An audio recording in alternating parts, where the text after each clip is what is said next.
Ça vous est déjà arrivé d'être en pleine nuit, en train de penser à la liste des choses que vous n'avez pas faites puis que vous avez à faire, puis que vous vous dites « Mon Dieu, je devrais quasiment mieux me lever pour aller faire tout ce que j'ai à faire que de dormir pour être en forme demain. » C'est quelque chose qui m'est arrivé souvent dans ma vie. Dernièrement, je me fais dire que je suis une personne structurée, organisée, puis honnêtement, c'est vrai. Ce que vous savez peut-être pas, c'est que c'est pas naturel pour moi. Je suis fondamentalement une personne qui, honnêtement, déteste la routine.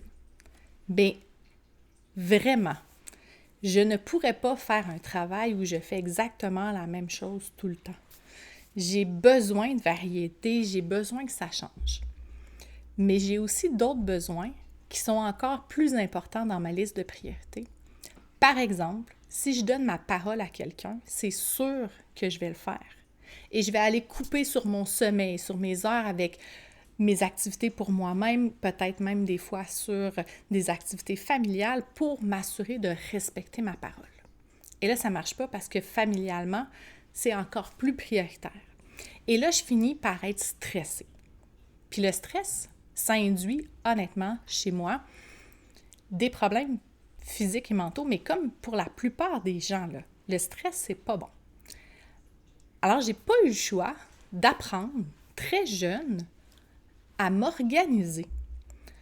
L'organisation, la préparation d'avance fait en sorte que j'ai une clarté mentale parce que j'ai pas de poids sur mes épaules de tout ce qui est à faire, parce que je le fais d'avance. Et pour vrai, c'est la base de ma réussite. Je ne pourrais pas être aujourd'hui qui je suis si j'avais pas appris, parce que oui, c'est un apprentissage, à m'organiser dans une sphère, puis après ça, à m'organiser dans une autre sphère, puis à m'organiser dans une autre sphère, graduellement. Je ne pourrais pas être une maman solo, être une entrepreneur, être une amie, être une personne qui s'occupe de sa famille sans avoir de l'organisation et de la planification d'avance.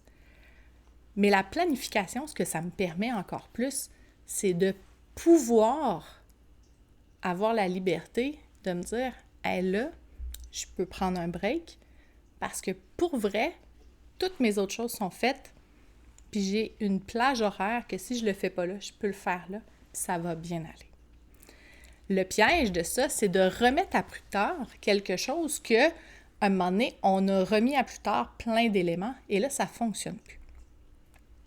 Et ça, c'est quelque chose dans lequel j'ai été bonne et je suis encore bonne. Il ne faut pas remettre à plus tard. Par exemple, je n'ai pas de lave-vaisselle. Alors, si je remets à plus tard un repas en famille, que je ne fais pas la vaisselle, je peux vous garantir que le lendemain, je paye. Puis je paye pas juste parce qu'il y a plus de vaisselle. À un moment donné, c'est que je paye parce qu'il y a plus d'ustensiles pour être capable de manger. Puis c'est volontaire, justement pour ne pas accumuler.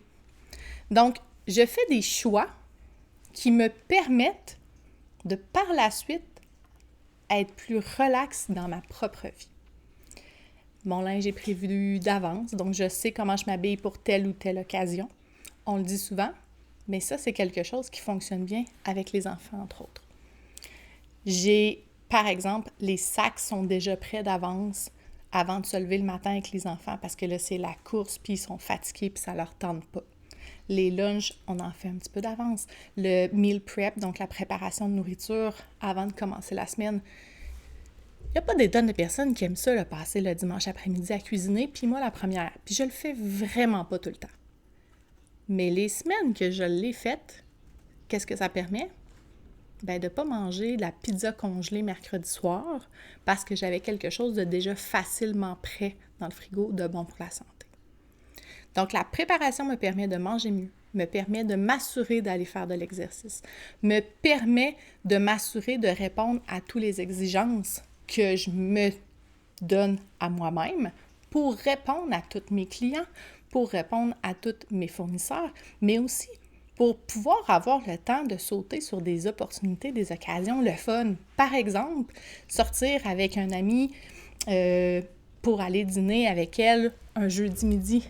Oui, je peux des fois me permettre ça parce que je suis assez planifiée d'avance, organisée, mes choses sont faites, que je suis capable de me le permettre. Puis des fois, ça va arriver que je suis pas capable. Puis je dois être gentille avec moi-même puis me dire, là, ça marche pas. Donc, ce que je veux que vous reteniez, c'est que c'est pas tout le monde qui est organisé, c'est pas tout le monde qui est planifié et c'est correct. Mais c'est pas vrai que les gens le sont par défaut déjà avant de commencer.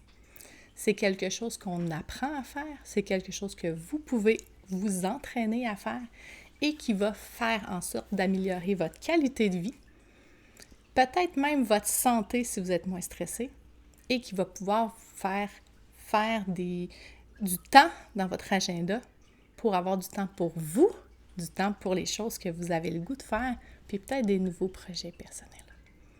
Prenez le temps de vous planifier un horaire qui vous convient à vous, puis dans lequel vous allez vous sentir bien. Bonne journée!